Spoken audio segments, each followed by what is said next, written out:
Yeah, so my name is Philip Bienvenu. I have three Davenport horses, two mares and a stallion. And you asked me to talk about Shada as a present day Davenport owner. And I can say that all three of my horses descend from Shada, so she is back in their pedigrees. She is present in the Davenport herd we have today through her son, Kamil Ibn Salon. And I have him in my pedigrees, and I have one of actually only four stallions, I believe, that carry his sire line, which is the only sire line to Antes in the present day Davenports.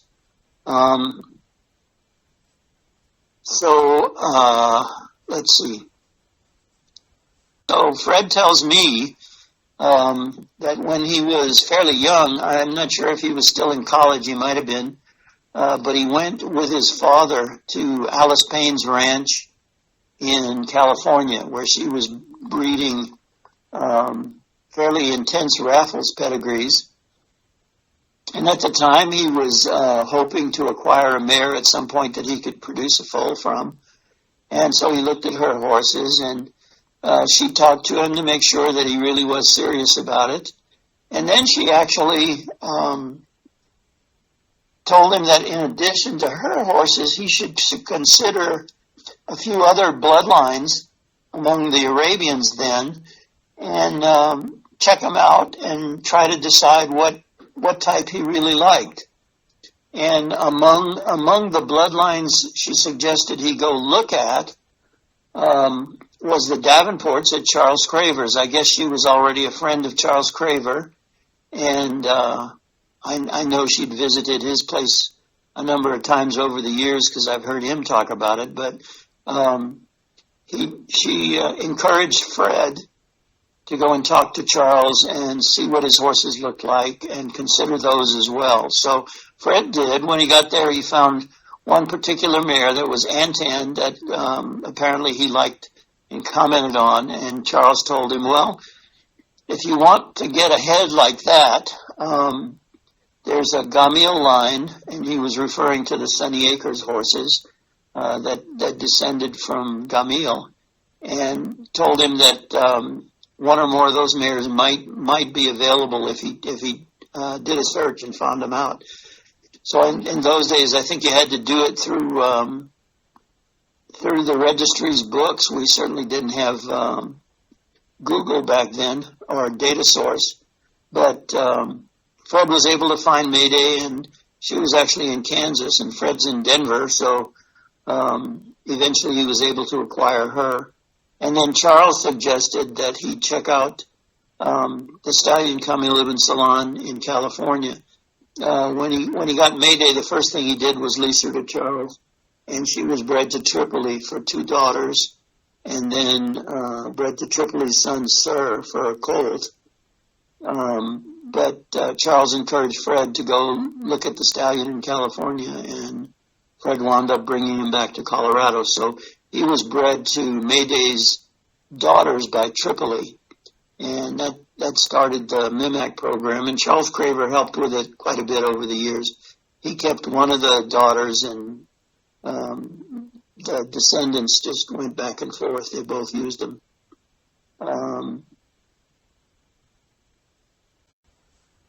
I was really happy to see that film that Lonnie found of Shada with her foal by Cabria. It showed her to have been a pretty well-made mare, and what I particularly liked, and it was nice the way it came through in that film, was how shiny her coat was. We do get some shiny coats on the Davenports. Not all of them as obviously shiny as hers must have been, but we do get some beautifully shiny coats, but it's nice to see that. She was a very interesting mare, looked kind of different. I thought that she was a good representative of what I would call a Abayan type, and the Abayan strain is one of the bottom lines that came off the desert. Davenport had at least 4 horses on that strain. One was the stallion Dare, also a stallion named Abayan, and then he had a mare named Abaya and her daughter Hafia, and they were all of the Abayan strain.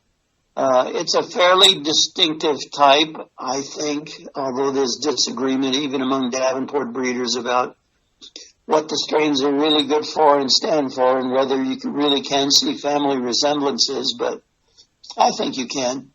And I think that strain type came through Shada to Kamilib and so on, and from him I think it shows up sometimes in his descendants. So what I would say about her pedigree that actually reinforces that Abayan type is that her sire, Sanad, S-A-N-A-D, who also, by the way, is only represented in the present Davenport herd through her line. I think he had a number of foals in his day, but the Davenport of today only carry him through that line to Kamilib and Salon and Shada. What I see in his pedigree is a really reinforced version of the same kind of Abayan type that might have come through Antez. Antez was a more famous stallion from the time, and if you compare Antez's pedigree with Sanad's pedigree, you see exactly the same components rearranged and maybe reinforced in Sanad. There's more line breeding in his pedigree than there is in Antez.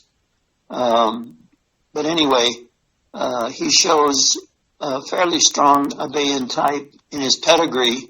It's to be expected, and I think it comes through. Shada's dam is important to us because it's another line we have. She was actually a full sister to the mare Gamil. Gamil, Gamil, was a mare at Mishui's Sunny Acres farm that gave birth to Ibn Haned, who was a fairly famous stallion in his time. And then he was actually bred to his mother for 4 different foals that bred on. And one of them, I think his son, Sunny Acres, I think they pronounce it Darius. Sunny Acres Darius or Sunny Acres Darius. I think he was a fairly well-known horse too, and I've seen pictures of him advertised. Full sister to him was the mare Mayday, who was, I think, her first foal, sired by her son. And Mayday was a foundation mare for Dr. Fred Mimak in Denver, who acquired Kamilib and Salon and made him available to the Davenport mares that were around in the 60s and 70s, I guess.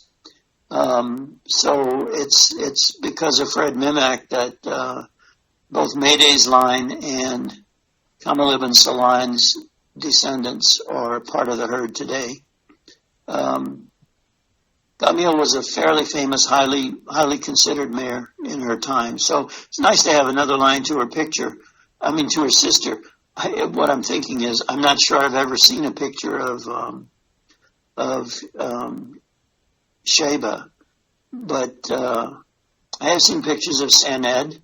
I even saw a reference to him once that claimed he was over 15 hands tall, which seems surprising to me. I tend to think of the Davenports as having 15 hands as an outside limit, but I guess he might have been.